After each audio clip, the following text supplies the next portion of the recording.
ሰላም ጤና ይስጥልን። በመላው ዓለም የምትገኙ የተወደዳችሁ የሮሃ ቲቪ ተከታታዮች የሐምሌ 26 2018 ዓ.ም የምሽት ዜናዎችን ይዘንላችሁ ቀርበናል። በቡግና ወረዳ በሜካናይዝድ ታግዞ የተንቀሳቀሰው የአገዛዙ ጦር በፋኖች ክፉኛ ሲመታ የ206ኛ ኮር 34ኛ ክፍለ ጦር ደግሞ የኮማንዶ አባላቱን አስመርቋል። የአርበኛ ዘመነን መልእክት ጨምሮ የግንባር መረጃ ይዘናል። የአብይ አህመድ ዲስኩር በአማራ በትግራይና በአፋር ህዝቦች መካከል ጥላቻን ለመዝራት ያለመ አደገኛ ሴራ ነው ሲል የሰላም ፎረሙ ኮንነት ሰሙታላችሁ። በኢትዮጵያና በኤርትራ አዋሳኝ ድንበር የሁለቱን ሀገራት ህዝቦች አንድነት፣ ባህልና ታሪካዊ ቁርኝት የሚያስተዋውቅ ልዩ ፕሮግራም መካሄዱ ታውቋል። መረጃውን ይዘናል። በኦሮሚያና በደቡብ ክልሎች ከፍተኛ ወታደራዊ አፈሳና ብሔር ተኮር ቅስቀሳ እየተካሄደ መሆኑ ተገለጸ። መረጃዎች ወጥተዋል። በኢራንና በአሜሪካ መካከል ያለው የቃላት ጦርነት ያየለ ሲሆን በሆርሙዝ ወንዝ ላይ ያለው ውጥረት እንደቀጠለ ነው። አድማጭ ተመልካቾቻችን አብራችሁን ልትቆዩ ከፈቀዳችሁ እነዚህ መረጃዎች በዝርዝር የምናሰማችሁ ይሆናል። የሮሃ ቲቪ ወቅታዊና ሀቀኛ መረጃዎች እንዲደርሷችሁ ቻናሉን ሰብስክራይብ፣ ላይክ እና ሼር በማድረግ አሁኑኑ ቤተሰብ ይሁኑ። በቡግና ወረዳ በሜካናይዝድ ታግዞ የተንቀሳቀሰው የአገዛዙ ጦር በ30ኛ ክፍለ ጦር ፋኖች ክፉኛ ተመታ። በአማራ ክልል ወሎ በቡግና ወረዳ አቅጣጫ በሜካናይዝድ እና በከባድ መሳሪያዎች ታግዞ ወደ ሳርዝና ጎንደር በር የተንቀሳቀሰው የአገዛዙ ሰራዊት በ30ኛ ማዕረጉ ተማረ ክፍለ ጦር ፋኖች ክፉኛ መመታቱን የ303ኛ አሳምነው ኮር ህዝብ ግንኙነት መምሪያ አስታውቋል። እንደ ኮሩ መረጃ ከሆነ ሐምሌ 26 2018 ዓ.ም ከጠዋቱ 3 ሰዓት እስከ ቀኑ 10 ሰዓት ድረስ በተደረገው አውደ ውጊያ የአገዛዙ 65ኛ ክፍለ ጦር ሰራዊት ከብልባላ፣ ከሰኞ ገበያ፣ መረዝ በርና ከላሊበላ ሶርባ አቅጣጫ በሶስት አቅጣጫዎች በስፋት ተንቀሳቅሶ ነበር። ኃይሉ በመድፍ በዙ 23 እና በሞርተር ታግዞ ጥቃት ለማድረስና ወደ አይና ከተማ ለማለፍ ቢሞክርም የ30ኛ ክፍለ ጦር ፋኖች ባደረጉት የማያወላውል መከታ ወደ ነበረበት እንዲመለስ ተገዷል። በዚያው ወደ ውጊያ 23 ያገዛዙ ወታደሮችና አንድ ከፍተኛ አመራር ሲደመሰሱ በርካታ ቁስለኞች ወደ ቅዱስ ላሊበላ ሆስፒታል በመወሰዳቸው ሆስፒታሉ በቁስለኞች ተጨናንቆ መደበኛ ማህበረሰብ አገልግሎት መስጠት እስከማይችልበት ደረጃ መድረሱ ተገልጿል። እንዲሁም በሳርዝና ጎንደር በር ሸለቆዎች ውስጥ የወደቁትን የአገዛዙን ሰራዊት አስክሬኖች የአካባቢው ማህበረሰብ አውጥቶ ቀብሯቸዋል። በተሰነዘረበት ምት የተበሳጨው የአገዛዙ ጦር በዘፈቀደ በከፈተው የመድፍና የሞርተር 120 ተኩስ የማህበረሰቡን 5 ከብቶች የገደለ ሲሆን የግለሰቦችን አባወራ ቤቶች በመፈተሽ ለማዳበሪያና ለሕክምና የተቀመጡ ገንዘቦችን ዘርፎ መሄዱን የ303ኛ አሳምነው ኮር ህዝብ ግንኙነት ክፍሉ አክሎ ገልጿል። ይህ በእንዲህ እንዳለ በአማራ ፋኖ ብሔራዊ ንቅናቄ ቴዎድሮስ እዝ 206ኛ ኮር 34ኛ ክፍለ ጦር ለተከታታይ 6 ወራት ያሰለጠናቸውን የመጀመሪያ ዙር የኮማንዶ ሰራዊት አባላቱን በታላቅ ስነስርዓት አስመርቋል። በምርቃት ስነስርዓቱ ላይ የደስታና እንኳን አድረሳችሁ መልእክት ያቀረቡት የአፋብን ሊቀመንበር አርበኛ ዘመነ ካሴ ሐምሌ 26 ቀን በአማራ የህልውና ትግል ውስጥ ታሪካዊ ቀን መሆኑን ገልጸዋል። በ2015 ዓ.ም በዚህ ዕለት የባሶ ሊበን፣ የደብረ ኤልያስ፣ የአዋበል፣ ያነደድ፣ የጎዛምንና የደብረ ማርቆስ ጀግኖች በተቀናጀ ሁኔታ ተወርውረው ደብረ ማርቆስ ከተማን በቁጥጥር ስር በማድረግ የጠላትን መዋቅር ፍርስርሱን ያወጡበት ዕለት እንደነበር አስታውሰዋል። አርበኛ ዘመነ ካሴ አክለውም የፋኖ ተደራጅቶ የጀመረው የህልውና ትግል 3 ዓመታትን ማስቆጠሩን ገልጸው በዚህ ጊዜ ውስጥ ፋኖ በመላው አማራ ክልሎች ታጣቂዎች ውጭ ያገዛዙን 10 ሙሉ እዞች መክቶ መመለስ መቻሉንና ይህም በዓለም ታሪክ ታይቶ የማይታወቅ ገድል መሆኑን አብራርተዋል። በአሁኑ ወቅት በአማራ በኢትዮጵያና በአፍሪካ ቀንድ ታሪክ ውስጥ ወሳኝ ምዕራፍ ላይ እንደሚገኙ የተናገሩት ሊቀመንበሩ በዚህ ምዕራፍ መሳሳት፣ መቀመጥና መተኛት ይግባኝ የሌለው መጥፊያ ነው ሲሉ በማሳሰብ ፋኖች ለወርቃማው ዓላማ ሌት ተቀን በትጋትና በስሌት እንዲታገሉና ድልን እንዲያፋጥኑ ጥሪ አቅርበዋል።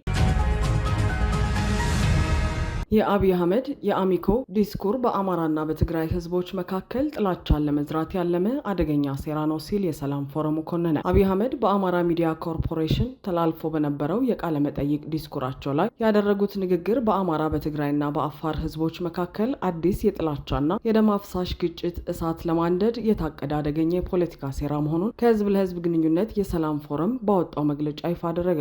እንደ ፖለቲካ ተንታኞች ገለጻ አገዛዙ ከሳምንት በፊት በጎጃም ያደረገው ንግግር የጎጃም ህዝብ አጼ ዮሐንስ ያደረሱበትን ጭፍጨፋ አይረሳም በሚል የታሪክ ቁስልን በመቆስቆስ ህዝብን ከህዝብ ለማጋጨት ያደረገው ሙከራ በትናንትናው ዕለትም በከፋ መልኩ ደግሞታል። ጠቅላይ ሚኒስትሩ በዲስኩራቸው አጼ ዮሐንስን ከገደሉት ሱዳኖች ጋር ትግራዮች አብረው ሊወጉኝ ነው በሚል የሰነዘሩት አባባል ታሪካዊ ክስተቶችን በማዞር የህዝብ ለህዝብ ቅሬታና ጥላቻ ለመቀስቀስ የተወረወረ አደገኛ መርዝ መሆኑ ተጠቁመዋል። አገዛዙ በአሁኑ ወቅት በወታደራዊና በፖለቲካዊ መስክ የገጠመውን ከፍተኛ ውድቀት ለመሸፈንና ለከፈተው አዲስ ጦርነት በተለይም አማራን በመከፋፈል ከጎንደር ማህበረሰብ ድጋፍ ለማግኘት ሲል ሁለት እርስ በርስ የሚጣረሱ የፈጠራ ትረካዎችን ማሰራጫ አድርጎታል። የመጀመሪያው ትረካ ወልቃይት በትግራይ ኃይሎች ስር በነበረበት ጊዜ ማንኛውም የአማራ ህዝብ ወደ ወልቃይት እንዲገባ አይፈቀድለትም ነበር፣ አሁን ግን በእኔ ምክንያት እንደፈለጋችሁ እያደረጋችሁ ነው በሚል ለአካባቢው ተቆርቋሪ መስሎ ለመቅረብ መሞከሩ፣ እንዲሁም የትግራይ ኃይሎች ወልቃይትን መልሱልን፣ የፋኖ አመራሮች የእናንተ ናቸው ውሰዷቸው ብለውናል፣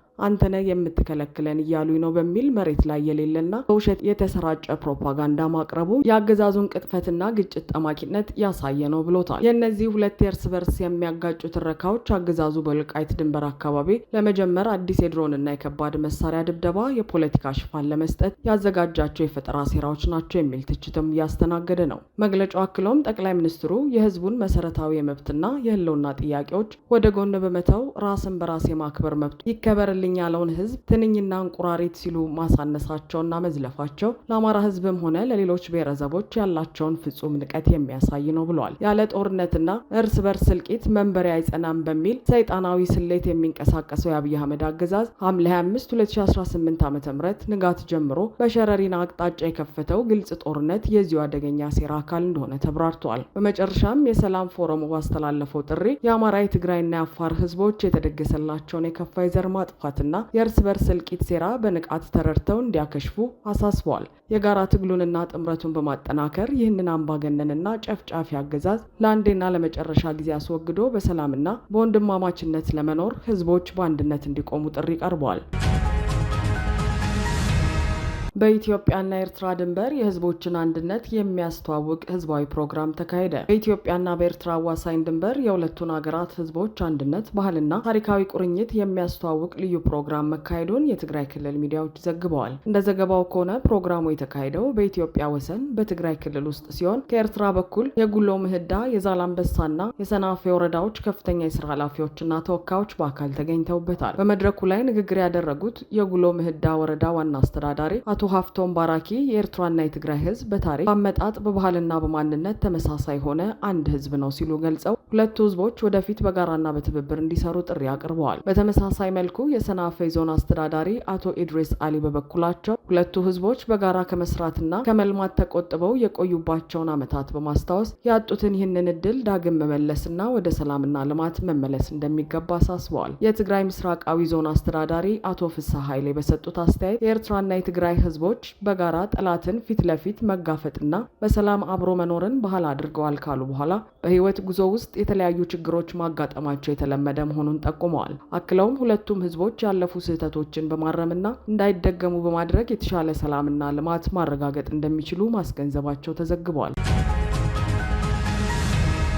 በኦሮሚያና በደቡብ ክልሎች ከፍተኛ ወታደራዊ አፈሳና የብሔር ተኮር ቅስቀሳ እየተካሄደ መሆኑ ተገለጸ። ኦሮሚያና በደቡብ ክልል የተለያዩ አካባቢዎች በአገዛዙ ኃይሎችና የአካባቢው ካድሬዎች አማካኝነት ከፍተኛ ወታደራዊ አፈሳና የብሔር ተኮር ቅስቀሳ እየተካሄደ መሆኑ ተሰምቷል። ከአካባቢዎቹ የሚወጡ መረጃዎች እንደሚያመለክቱት አገዛዙ በተለያዩ ግንባሮች የገጠመውን ከፍተኛ የሰው ኃይል እጥረት ለመሸፈን በሚል ወጣቶችን፣ ገበሬዎችንና የከተማ የጎዳና ነዋሪዎችን ያለ ፍላጎታቸው በማስገደድና በማፈስ ወደ ወታደራዊ ማሰልጠኛ ካምፖች በመውሰድ ላይ ይገኛል። የአስገዳጅ የወታደራዊ አፈሳ እርምጃ በተለይም በገጠራማ አካባቢዎችና በሁለቱ ክልሎች አዋሳኝ ዞኖች ውስጥ በስፋት እየተተገበረ የሚገኝ ሲሆን በርካታ ወጣቶች ከአካባቢያቸው እንዲሸሹና እንዲሰደዱ ማድረጉ ተጠቁሟል። በተጨማሪም በአካባቢዎቹ የሚንቀሳቀሱ ያገዛዙ ካድሬዎች ህዝቡን ከአጎራባች ብሔረሰቦችና ህዝቦች ጋር ለማጋጨትና በስጋት ውስጥ ለማቆየት ያለመ የዘር ቅስቀሳና የጥላቻ ንግግሮችን በማስፋፋት ላይ ይገኛሉ። የዘር ቅስቀሳና የአፈሳ ዘመቻ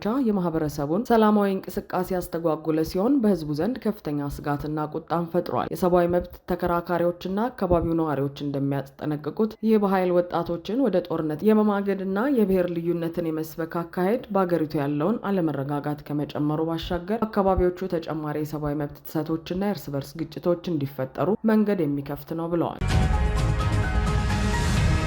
በኢራንና በአሜሪካ መካከል ባለው የቃላት ጦርነት በሆርሙዝ ወንዝ ላይ ያለው ውጥረት እንደቀጠለ ነው። በመካከለኛው ምስራቅ በኢራንና በአሜሪካ መካከል ያለው ወታደራዊና ፖለቲካዊ ውጥረት በአዲስ መልኩ ያየለ ሲሆን በስትራቴጂካዊው የሆርሙዝ ወንዝ ላይ የተደቀነው ስጋት አልረገበም። የአሜሪካው ፕሬዚዳንት ዶናልድ ትራምፕ በሰጡት መግለጫ አሜሪካና እስራኤል በኢራን ላይ ሊፈጽሙት የነበረውን አዲስ ጥቃት ለጊዜው ማገዳቸውን ገልጸው ከቴህራን ጋር ለሚደረግ የሰላም ስምምነት የሆርሙዝ ወንዝን በሙሉ መክፈትና የኢራን የኑክሌር እቅድን ማስቆም እንደ ቅድመ ሁኔታ እንደሚቀመጥ አስታውቀዋል። በሌላ በኩል የኢራን መንግስት ኤጀንሲዎችና የጦር ኃይሎች የትራምፕን መግለጫ አስተባብለውታል። የኢራን የጦር ኃይሎች ከፍተኛ ዝግጅት ላይ እንደሚገኙና አሜሪካ የጠላትነት እርምጃዋን እስካልታቀበች ድረስ የሆርሙዝ ወንዝ እንደተዘጋ እንደሚቀጥል አስታውቀዋል። የኢራን ጊዜያዊ የመከላከያ ሚኒስትር ማጂድ ኢብን አልሬዛ በበኩላቸው ሀገራቸው ከተጋጣሚዎቿ የሚመጣባትን ማንኛውንም ዛቻ እንደ እውነተኛ አደጋ እንደምትመለከተውና የመከላከል አቅሟን ከመጨመር ወደ ኋላ እንደማትል ገልጸዋል። በአሁኑ ወቅት አሜሪካ በአካባቢው በሚገኙ ሀገራት ለሚኖሩ ዜጎቿ የጉዞና የአየር መንገድ መዘጋቶች ሊኖሩ እንደሚችሉ በማስጠንቀቅ ላይ ስትሆን በኢራን የፖለቲካ አመራሮች ዘንድም በጦርነቱ ቀጣይ ሂደት ላይ የሀሳብ ልዩነቶች እየታዩ መሆኑ ተጠቁሟል። አድማጭ ተመልካቾቻችን የሰዓቱ የሮሃ ቲቪ ዜናዎች የተከታተላችኋቸውን ይመስሉ ነበር። አብራችሁን ስለነበራችሁ ከልብ እናመሰግናለን። ሰላም።